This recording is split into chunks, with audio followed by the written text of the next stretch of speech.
Okay. Oh, got the day. Are you ready, Peter? Yep. Okay, we're going to call the meeting order at 6 o'clock on October 14th. Roll call. We have Peter Andrews, Kathy, Jean, myself, and Diane. All board members are present. Okay, approval of we need approval of tonight's agenda and approval of the minutes of regular meeting of September 12th. Okay. I'll move to go forward with tonight's agenda. Peter makes a motion to accept tonight's agenda. Second. Oh. Any conversation? Otherwise, all in favor? Aye. Aye. Opposed? Okay. Secondly, regular minutes of the meeting of September 12th. We have a motion to accept that. I'll make a motion to approve the minutes of September. I'll second. But Peter any will- discussion? Peter will second. Okay, now we need discussion. It's not a regular meeting. I mentioned that at that meeting. It's a special meeting. Okay. Only regular meetings are Regular second Right. Monday of the month. Anything other than the second Monday of the month is a special meeting. So I would like to Change it? Yes. special. Okay. Anything else? No. Okay, all in favor? Aye. Aye. Opposed? No. Okay. Public comment. Items not on the agenda are limited to 3 minutes. Matters requiring discussion or action by the board for placing on the agenda for the next regular meeting. Any public comment? Good. My name is Yes, sir. Ronald. I'm here on behalf of Levi's Grand Fondo and Baxman Triathlon. You guys hosted us for 2 decently large events this year, and really the only reason I came out is to thank everybody for hosting us. Both events were extremely successful. I've been doing this for 13 years, and for a number of very large events, all in Sonoma County, and I've never had the kind of support that I have here in Monterey, especially from a bunch of people that I had never met before this year. It makes my life just so much easier, and the only reason I came out here tonight is to express my sincere gratitude for hosting us, and we hope to get to see you guys again next year. We do have the Baxman Olympic Distance Monterey event set for June 8th, and the Grand Fondo is not yet set as far as the date. It will be around the same time, end of September, beginning of October. Once again, thank you guys very much. If anybody needs to contact me for any questions or comments, I've left my business cards over there on the counter. You can also probably talk to Don or Steve. They all know how to get a hold of me, and I'd love to entertain any discussion regarding either of the events. Thank you very much. Thank you.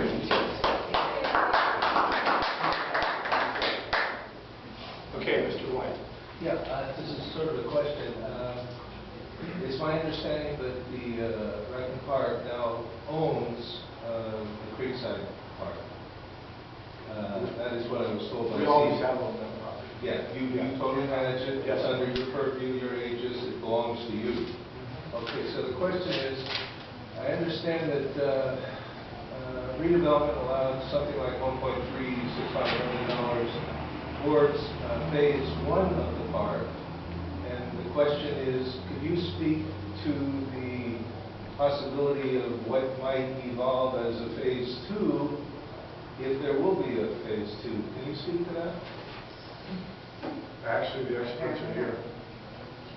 Yeah, You cannot speak to that. we got to finish phase 1. Does it in any way connect with the over-the-hill, new, through-the-mountains park? What is that called? River Park? Mountain River Park? Does that ring a bell with anyone? Someone was alluding to it in an email. You mean the Sweetwater land that's up on the top of the hill across the street? Yeah, supposedly that was... Eventual phases were for Okay. trails to go across the street and up into the Willow Creek area, yes. So as far as the redevelopment funding goes, which is, all passé, and I'm glad you got it, the park is beautiful. But as far as the 1.365, which last month we decided was 1.2, that's actually more, and CDC probably took some admin funds away to just manage the giving you of the money. But no one has any, well, let me ask a more specific question. Any timing for linking up the Creekside Park to this other thing that's going to develop? I believe the timing is as funds are available. That sounds good, thank you. Okay, any other public comment? If not, we'll go to old business. 3A is West County Gateway Program. I guess is there a report on that? I did bring something that I handed out, or it's over there on the handout thing, which is the budget. I think what we were trying to clarify, and what the public was trying to clarify is this, the fact that it has been a legitimate project and not sort of between somebody's eye. Because this is the budget from the foundation, regional parks, and it's been in the budget for 3 years. It started at $106,000. They spent 10 the first year. They spent 18 last year, and it's in the budget for this year. Here, specifically, what are you talking about that's in the budget? Do you want to see a copy? I don't know. Just whose budget is it in? Is it The county? regional. Okay. But what's in the budget?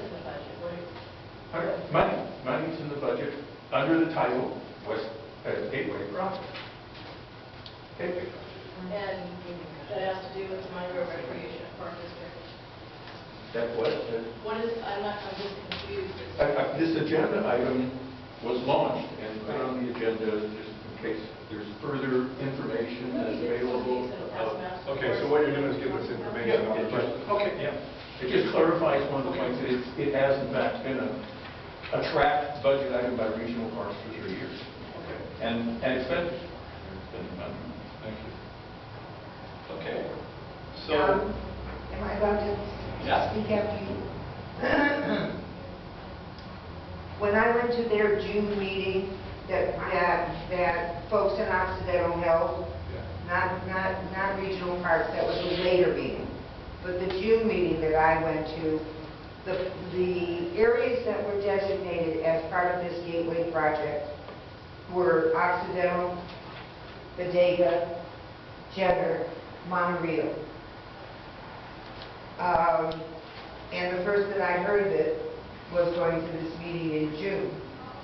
And the reason why I asked that this be put on the agenda is that it seems it would be helpful if Monterey is being called out for something that Regional Parks is doing, that it might want to get together with representatives from maybe like boards in these other areas, or the designated areas designated by Regional Parks, whose area will be affected if there's a program put in place as was discussed at this June meeting. Is it possible for that to happen? For the people in Monterey to speak to the people in Occidental, Bodega, and Jenner? are you talking about the board people? It would be, I think it would be most helpful if a quote-unquote government entity would speak with other. Okay. So we'll keep it on the agenda. We'll update you if we hear anything. Because right now they're on your meetings. Then they. I know that there aren't, and I haven't heard of any meetings. Yeah. How would you like to call one and invite these people? Would I like to call one? My concern is that regional parks will continue on its merry way, and things will happen to Occidental. They will happen to Bodega. They will happen to Monterey. I think this would be a good one to a certain level, be proactive about. Regional Parks put its cards out there. It got its hand slapped, but it's still, I don't think it's going to back off of this thing. And I think that it's important for Park and Rec, whose properties would be involved, it seems to me, to stay on top of this one. Thanks for the time. Yeah. No So problem. the last meeting, we talked about this, and I don't think you were present, so. I was unable to be here. I just want to read this one sentence. Okay. Just for some clarity. And it was from Sonoma County Regional Parks, dated August 20th. And it says, to date, no formal planning process for the West County Gateway has begun. If the project is funded, Regional Parks' first steps would be outreach to the community, including public meetings. I understand what you're saying, Cath. I'm saying to you that that is not how they handle themselves out of the gate. So am I a bit leery of their commitment? Yes. I am. So we'll stay on top of it. Thank you very much. And we'll keep it on the agenda. We get Thank you very information, I'll much. be glad to report and/or meet. Okay, thanks. Okay. So, the code of conduct follow-up. I'd like to take that. First of all, I want to apologize to the board for not getting this in the board packet, so with your permission, I'd like to have you guys all grab a copy of this, and then after you glance at it, I have copies for the public, but I don't want to pass it out if I don't have to address it.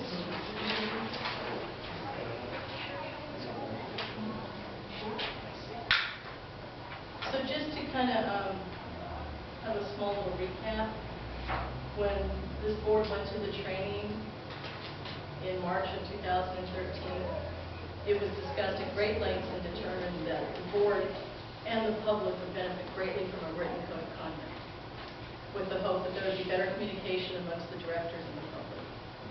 Unfortunately, we didn't get right on it right away, and then season came, and things get put on the back burner. So last month, I requested to bring this all up again and get the ball rolling, because I think it's pretty important. It's safe to say there have been some very hot button issues that have generated a lot of displays of hostility on both sides, resulting in very little resolve.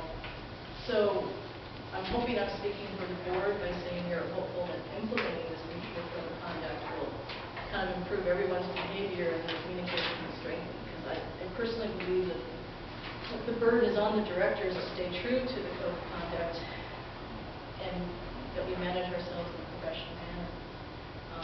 I want to stress we are all volunteer. Everyone sitting at this table is volunteer, except for our paid staff, speaking of the directors personally. You know, we don't have all the answers, and all we can do is just promise to do the best we can. So thank you, Jean, for letting me take what you started and elaborating on it a bit. And so if you just indulge me for 15 seconds, I'd like to read what I came up with, and then if there can be a discussion and then a request of what I'd like to have done. I want to explain what the dictionary definition of code of conduct is. A set of conventional principles and expectations that are considered binding on any person who is a member of a particular group.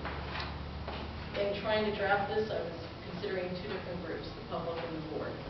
So I simply wrote out 3 little codes of conduct for the public and then 7 for the board, with the hopes that we can maintain some sort of stability. For the public, number 1 would be to be respectful to one another, including the MRRPD directors and staff. Number 2 would be when commenting, stay on topics related to meeting agenda. And the third one would be just to understand that the public's right to comment is not a right to engage in dialogue. We'll do the best we can, but sometimes we just don't have the answer to give back and engage in a conversation. It's certainly not required, but we absolutely want to hear the comments.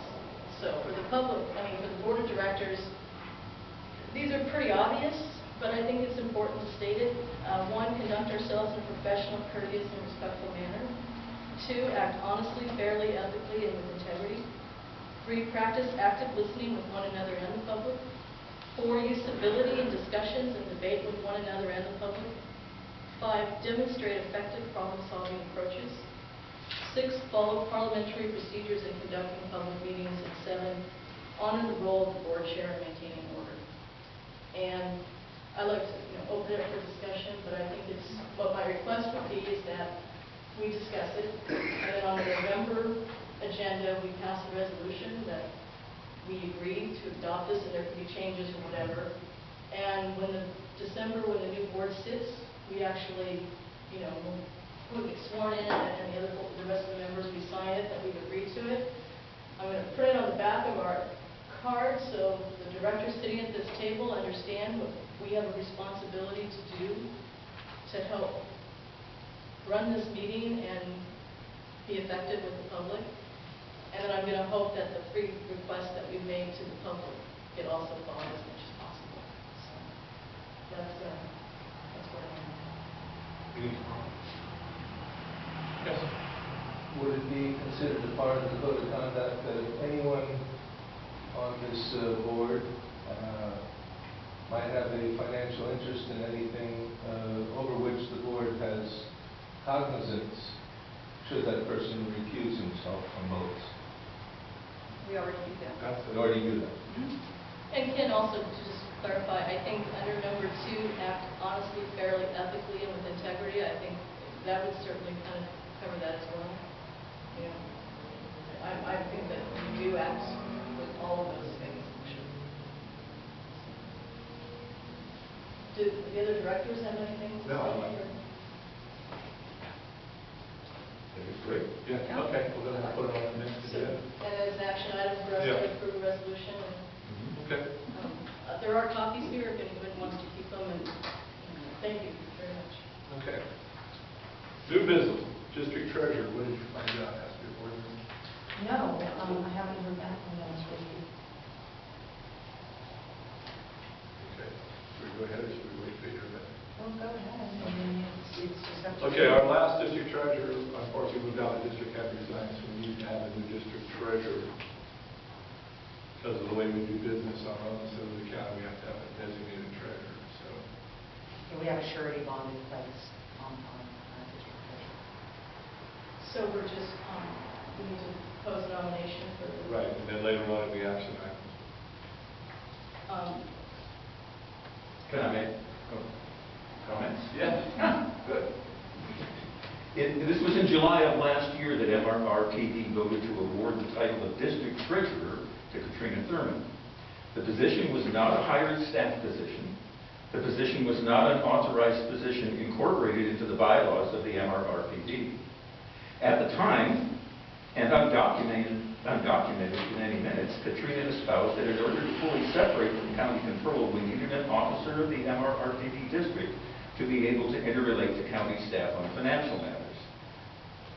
The separation has been accomplished. Thank you, Diane and Katrina.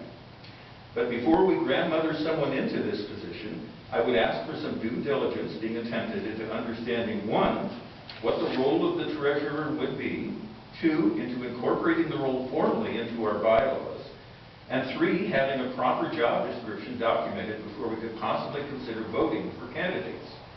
By crafting this title into the MRRPD bylaws, we will clarify if the position is to be filled by a board member only, or if the position is available for public fulfillment.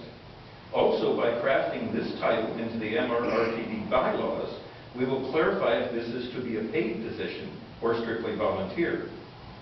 Of course, if a paid position, this would have to be a posted, open application position. Depending on the job description requirements, I can personally think of many people who would do admirably in such a position. I won't go through the names. I would encourage everyone in the MRRP district to attend this next meeting, Monday, October 14th, tonight at 6, and voice their opinions on 1, the need for public input on items such as this, 2, the need for a treasurer, 3, helping to fill out the ideal resume of such a person, and 4, nominations on who should fulfill such a role. That's what we had in Katrina.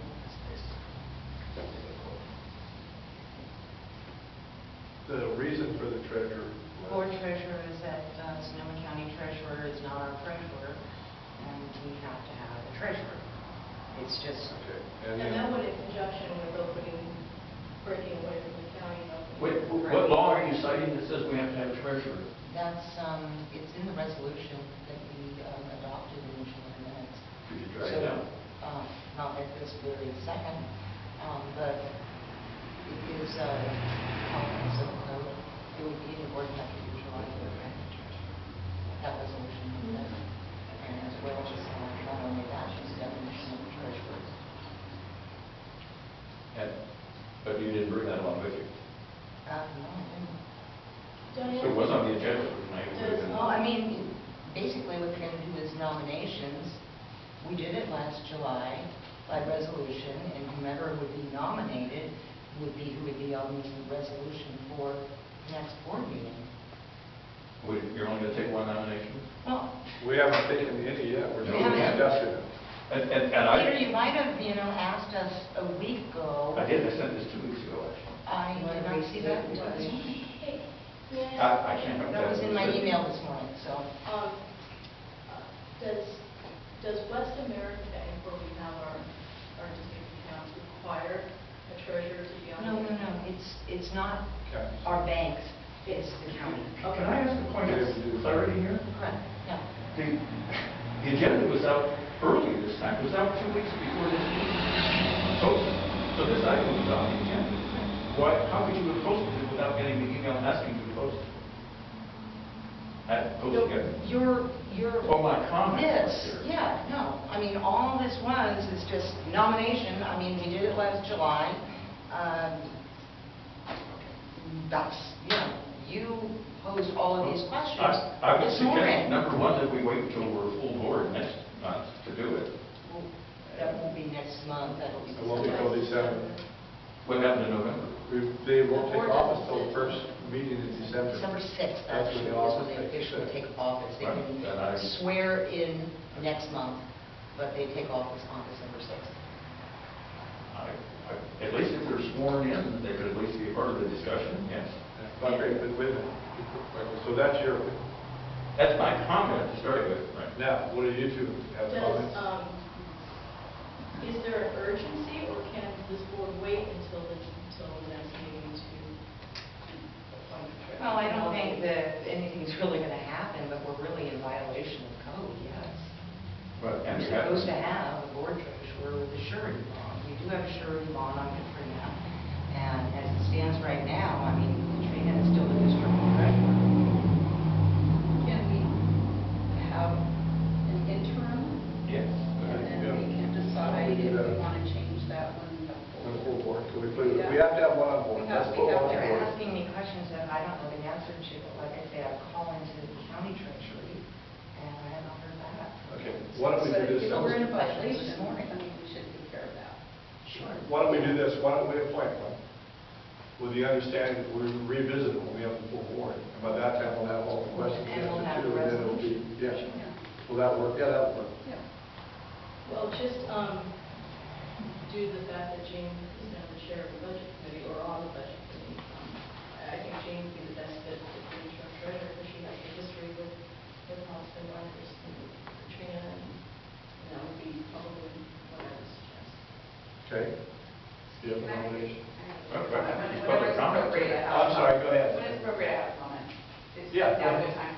So I would just suggest so the role of treasurer is a fiduciary responsibility role. That's why it has a surety bond attached to it.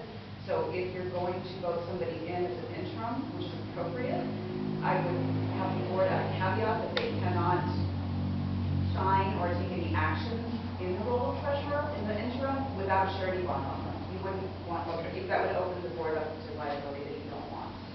So I would include that in your interim statement, that they can't act without the full board's consent. Okay. Did you have something? Thank You, you. Yeah.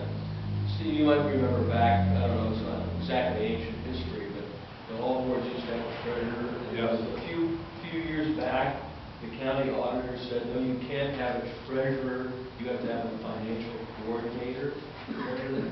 Yeah. And so, I don't know when that changed, now we're going back to treasurer. Well, that's because we separated from the county.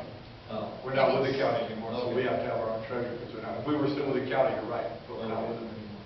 Well, I just think that ought to be well specified so everybody understands. It was well specified in the July 9th, like I say, in the resolution that was included in the meeting packet So for it the was July 9th language from the meeting. county. It was exact language from the civil code of county and it's really in treasury. This statute. And what we need, as far as bonded treasurer and reasons, So with Katrina's comment, I don't see why there's any point going ahead right now. We can't get a surety. Why can't we get? Yes, we can. Yes, We have a surety bond, the current existing surety bond is transferable. I mean, all I have to do is call Lion and put a different name on it. So if we change the treasurers, we change the name on our surety bond. That's really all that's required. But we're legally required to have a bonded treasurer. And so why didn't we have one last month? September. Well, because it just came up. She just resigned in September, and this is the first Just had the meeting since announcement the in the last- resignation was yeah. accepted. And like I say, I've been in contact with, since I received that from Steve, I've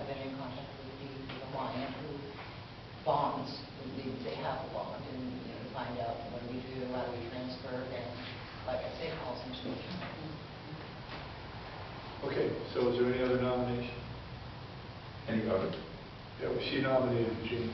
Kathy. Well, I just, suggested that she may fill the position of the interim. Did Jean accept? Okay. Pardon? Did Jean accept? We were waiting to see. That's the nomination. Did you accept your nomination? No. Yes. Okay, is there any other nomination? No, I really think this is a very valid process. Okay. So if that's it, then we'll leave that, and we'll do an action item on that. So number B is authority to approve bids and payments at facilities committee level, Peter? Yes, I would like to discuss and possibly propose that we rescind this authority. Why? Because the project's over. Every time I hear from you, it's over. The project is over. You don't need, it was given when we were trying to move the project along. But my understanding the project's over when the occupancy is accepted. We haven't got that accepted yet from the county. Yeah, but the need for you to have sole dictatorial power within the committee to make I contracts. believe there's any sole dictatorial powers. I think these are long term. So all it is one person can sign something that comes up immediately instead of waiting for the full. It's board. not just signature stuff. Yeah. So, you want to make a motion? Yes. I'll make a motion. I'd like Okay, let's have some discussion. I want to be clear on what we're exactly talking about, because just the few words on the agenda, I mean, and could you, Peter, since this is your agenda item, what exactly are you, from what I can tell, you want to go back to a motion that was made in May of 2011 when two of these people weren't even on the board. Right.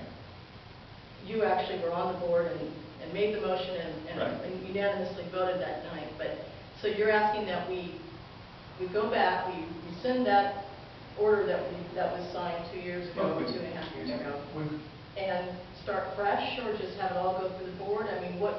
It should go back through the board. This was an unusual circumstance that had arisen. That was the case that was put forward. I don't think it was an unusual circumstance. First of all, that's how it was maintained when the Monterey Community Center was being built. There was a facilities committee that Susie Schaffer and Gretchen Nino chaired and co-chaired, and Susie was chair of the board at the time, and she had the absolute same authority that Mr. Baxman has now, for being the chair of the facility committee and the chair of the board. So I don't think it was unusual. I also did some research and went through some local examples of capital improvement project implementation, and I can cite the Russian River Recreation and Park District that has a project manager, and in their agreements, there's one person on the board that can make decisions and sign things, and it's usually the chair. The Russian River Fire Protection District has done it. We have done it during the building of the community center, Sonoma County Regional Parks. So it's not like this was just something that came out of nowhere 2.5 years ago, willy-nilly, and it was decided. So I take a little bit, I wanted to stop, and it wasn't just out of the blue. There's a history here. It's been done before inside this exact district and organization. So, and with this project being so close to finish, I'm just bewildered as to why this is a topic now. Is there more to this than? Well, I think the powers have been expanded somewhat from what was originally intended or agreed to at this time. This was the project. I mean, this is the way this district, even before you became a board member on this. No, we wouldn't have approved a change to our policy, which I'm citing in the minutes, if we were already doing it. Why would we need to? This was a change. It was becoming uncomfortable and slow and painstakingly bureaucratic to have follow the normal approach, which is that things come out of committee, they are motioned to the board, they're recommended to the board, and the board fully approves. And we decided to short circuit that process, which was probably a little gray area. I disagree. No, we've done it every project. And what it did, just to clarify that, is there was decisions that came up that had to be made weekly, and we couldn't wait until the full board. And that's why every time we've done a project, I'm finished, thank you. Every time we run a project, we let one person in charge. Susie was in charge of this building, did a wonderful job in the building. Everything she cited there, every district does it, because that's what you do. One person stays with the project. So it's nothing out of the ordinary. I don't mind one person staying with the project. That would be the person who comes back to the board in a public meeting and says, we want to do this, this, and this, and the board goes, okay. We short-circuited that project. There are things going on that even, What? well, What's going on? the terms of the lease contract for whoever we might get to run the facility, I read about it in the paper. I didn't hear it at a board meeting. I didn't see it in any of the minutes of the board Excuse meeting. me, that's not, that's They're in all the separate, minutes that has of nothing to do with It this. came out of facilities, I assume. Yes. Right, but it's not, it wasn't me approving that, came to the... Was it unapproved?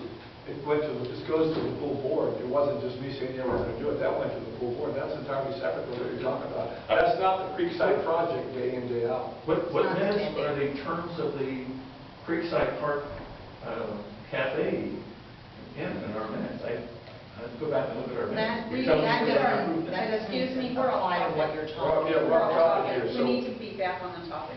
Yes, that's... Can I clarify something, Well, Peter? Okay. One thing I'm not understanding is that we just recently approved a spending policy. I know. Mhm. Our currently approved spending policy is our approved spending policy. What you're talking about here has nothing to do with our spending policy. It does not supersede our spending policy. What happens in the facilities committee meeting are the approvals of invoices that apply solely to the grant. These aren't issues that would ever come to the full board anyway, because the CDC approves theirs, the Sonoma County Transit approves theirs, Tony Hawk Foundation, And that's a different issue than I'm referring to. So what I'm saying is, this does not apply. To There's that, no no. other, in other words, I completely agree. our It's current not spending an policy, invoice. No. our current spending policy doesn't affect. It doesn't have to do with I guess signing Okay, invoices. let's do this. Okay, do you want to make a motion for something? Yes. Okay, what's your motion? I want to move that we cancel this authority that we gave you specifically a year and a half ago. It was 2.5 years. 2.5 years. And it Wasn't wasn't it? me specifically. Board chair. 2 years. Board chair. 2 years. It was board chair May specifically. 2nd, 2011. And it talks about the board chair. So it just depends on who the board chair happens to be. And it was, so the first, part of Creekside, Susie was actually the lead part of the chair, so. So I just want to make sure that, we're very clear on what we're saying. It's not, it wasn't a year and a half ago, and it wasn't Steve. It was May 2nd of 2011, and it was the position, not the person. Right. So your motion is to rescind that 2.5 year ago motion, is that it? Yes. Is there a second? Apparently dies in lack of a second. Okay, thank you. Okay. C is board appointment to Creekside Wastewater Authority Board. So this was a board that was formed between the two public districts to share a septic system. And it was 2 members from each board and a member at large from the community. So we have to, or should come up with 2 members of this board who want to sit on this committee. And I read your letter, and nowhere in there did we say anything about a paid position. Well, but in the JPA agreement, are we open to talk about it? Yeah. In the JPA agreement, there's nothing that says it has to be board members. It just It says- has to be- Yes, you're it's getting very, very specific, Peter, it does. It's on page 3, under governance, number 6, section A, board of directors. The authority shall be governed by a 5-member board of directors. The board of directors of the governing and administrative body of the authority shall formulate and set policy and shall exercise the power set forth in this agreement to accomplish its purpose. Each party, and any party that means both of the Monterey Fire District and the Monterey Recreation District, shall appoint 2 members of the board, and the appointed members shall select a 5th director not affiliated with either district. Right. So That's So it's we very appoint 2 specific. members, but they can be from anywhere. No, No, it says directors. It says directors. Yes, there is. If you read it so clearly, it It's says going to be one of directors. the 2 of the 4 of us sitting here that are going to sit on this JPA board. It's going to be 2 of the 5-member board of the Monterey Fire District that's going to sit on the JPA board. And then those 4 people are going to get together and unanimously pick a 5th person to serve on the board. The way I read it, and it was probably wishful thinking then, was that it couldn't be, not that it couldn't be, it could be people from this board, but it would be highly disadvantageous to have that be so. It's clearly laid out. I don't know. That's not clear at all. Here Yeah, it it says is. each party shall, that means shall, there's no, Shall appoint and nominate. yes, shall appoint 2 members of Of the board of Well, it's not clear. Yes, Of the it JPA is. board. No, you're appointing the JPA board. Yeah, we're appointing the JPA But board. 2 members of this board, 2 members of this, clearly says that Yeah, she you couldn't just say don't. that. I'm sorry. It specifically Okay, states. so do you have anything else to say on the matter? Well, yes, I do. Okay. Read it. What? In August of this past year, MRRPD voted to agree to join with the local fire district MRRFD in jointly owning and operating through JPA a 10 ESD septic system. Part of the agreement was to have both initial founding parties identify representative board members for the initial JPA board meeting of directors. That's what I... The JPA agreement proposal was broadly worded, allowing any sort of relationship between the MRRPD board and their appointed JPA position. And their appointed JPA position was not an authorized position incorporated into the bylaws of the MRRPD. At the time, and undocumented in any minutes, Steve, the proponent, espoused that in order to meet the financial requirements and timeliness of previously committed grant funding, MRRPD needed a non-NGO entity to split the building. This union was accomplished, thank you, Steve and Dan. Before we grandfather someone into this position, I would ask for some due diligence being attempted into understanding, 1, what the role of the representative from the MRRPD board is. Are they a representative, or are they an independent appointee? Should the role be incorporated formally into our bylaws? And is there a proper job description currently lacking, documented, that might be available that we could possibly consider voting on for candidates? Is this a paid position? By crafting this title into the MRRPD bylaws, we will clarify if the position is to be filled by a board member only, or if the position is available for public fulfillment. Also, by crafting this title into the MRRPD bylaws, we will clarify if this is to be a paid position or strictly volunteer. Of course, if a paid position, this would have to be posted an open application position. Depending on the job description requirements, I can think of many people who would do admirably in this role. I would encourage everyone in the MRRPD district to attend this meeting and voice their opinions on the need for public input on items such as this, the need and duties for a JPA representative, helping to fill out the ideal resume of such a person, and help on nominations of who should fulfill such a role. Okay, that's your opinion. Okay. Any other comments on what Peter has to say? Okay, so we're back to board appointment to nominate 2 board members to be on this board. I would like to nominate Steve. Okay. You want to know?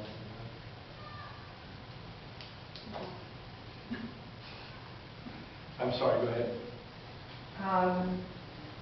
If this board appoints you as its representative on this thing, does that mean that the fire department then cannot appoint you? He's not I'm on. not- You're not on the I'm board? not on the board. I'm sorry, Steve, I didn't No, that's- understand. I'm sorry, yeah, because And I take it that, Gene, you're not on the board either? No, we're not. Okay, but do we want, is it really something for the board?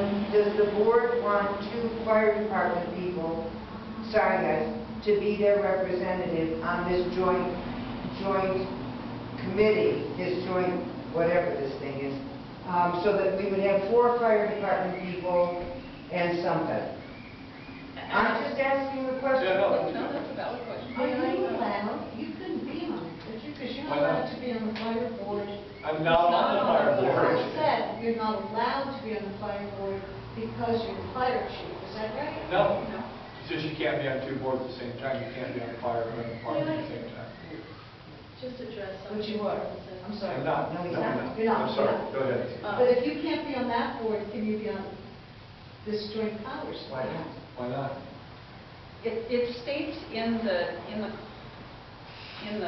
contract, or probably don't have the right word, that the agreement that the JPA is to be consisted of 2 directors, board of director members from this district, and 2 from the fire district. Well, That's- that's your interpretation. My No, question no, is, that's what it you're not says allowed to be on the in- fire board that's what because it you're an says. employee of the district. is I'm that not right? employed in the district. I know you're not. And I'm, But He's not. will that apply to this joint powers? That's all. It's a tiny little point, but I think it's a valid point. I don't understand what you're trying, I don't understand what you're trying to say is all. Well, the joint powers board is made up of 2 boards. Are you allowed to be on that one? Yes. You sure? Because he's a member of this board. Yeah. Yeah. Zelda, real quick, can I just take a minute? Yeah, I think it'd be an interesting question, but never mind, it's not a big point. Well, I just want to get back to Zelda, since she said something really important, and I wanted to address it. 2 things. One, if Steve is appointed to the JPA for this group, that wouldn't make 4 fire people that would make up the board, because obviously Peter or I are not part of the fire district. So if one of us were to be nominated, then it would be Steve, one other person, and then the 2 people. But I'd like to clarify why I nominated Steve, just so there's an explanation, just so. It's because of his knowledge of everything that's gone on with Creekside and with this whole entire process of getting this partnership together so that both entities, both the public entities benefit from this. So I feel that Steve personally is the best choice for this JPA board because of his vast knowledge of it. So I just want to be clear that I didn't willy-nilly elect him nominate him for no reason. I'm not at all saying that. And you'll forgive me, but everybody was looking at Gene, and all of a sudden, what I saw, I think I very well completely enough. understand, that's why I wanted to say 2 from something here out and loud. 2 from there makes 4 fire people. as And far as that, I'm concerned. and you're absolutely right, that would be. Strange, very strange. So anyway, let's Yes. Just a comment I'm trying to follow. It's my understanding that the JPA created what we are calling an authority, Creekside Wastewater Authority. And the authority, the terminology, that doesn't make this tantamount to a district. Yes. Is that correct? Or is it a district? It's a joint district, it's called a joint district, isn't it? Well, is it? That's the question. It has its own board. Not authorized by the state. Yes. Okay, it's not, Yes. okay, well, that's food for thought, okay? Is it a district or isn't it? Maybe we should figure that out by the next meeting. Another point would be, let's see, the JPA, the Joint Powers Agreement marrying Fire and Creekside, that isn't necessarily set in stone. Can that document be amended? In what way? Well, in any way. Well, it's set in stone 2 public agencies. You can only be public agencies, if that's what you're talking about. No, I'm talking about the wording of the 8-page document. I believe that the attorney for Rec and Park is the person who drew up that document. Is that correct? Okay. Now, that's an attorney drawing up a document to marry 2 districts, which in principle, I have nothing against that. But my question is the JPA so, what's the right word, unassailable that it cannot be amended if it would be practical for the community to amend it? And my question is, amended in what way? Well, we don't know, because you might encounter something, like you're just discussing right now, who's on first and who could be what. It might need to be amended in that regard. You see what I mean? Yeah, I see what you're saying. There's no point. Yeah, okay, I'm just curious, okay. Yeah, I wish I knew enough to be able to, go through all 8 pages and say, well, this could be, but I'm not there. But do we know if the document can be amended? I mean, is that, Well, what controls that? LAFCO? LAFCO doesn't That has nothing to do with that. They're only in charge of the district, or they help you form the district. That's just- they're just They have nothing to formation. do with the Right. JPA. Right, so maybe it's not a district because if you're forming, but you're combining two districts, so. No, you're not combining two districts, you're just combining two aspects of the district, which is the septic. That's all you're combining. It has nothing to do with management, with resources, with telling each other what to do. It's just, you're just equally managing a septic system is all you're doing. Right, but one clarification, there is a coming together of resources. Pardon? There is a coming together of resources. There's coming together equal money running the thing. Yeah. What was your question? Your statement is misleading, Steve. This new board will have the power of eminent domain. This new board will have the power to float a bond. That wasn't his question. His question was, can the board be, Can the agreement be amended? that was his question. Yeah, that has to do with the other. And those two things that I mentioned are part of that agreement. Is it possible to amend those two things, as in get rid of them? Oh, yeah. Far out? But, That's what and those mean. to finish you on that, Yes. both districts singly, Rec and Park and Fire, already have both of those powers. So it's nothing new. We already have them. This district and that district right now have eminent domain and floatable line. So there's no change. I understand what you're saying, Okay. and I'm saying by creating this new district, by creating this new entity in order to handle the wastewater down your way, you have shined the light on parts of your, not your, Steve, but the district's ability to do things that I think it shouldn't have. So when something like this comes up, I open my mouth, Steve. Sorry. I know, all I'm saying to answer you is the districts already have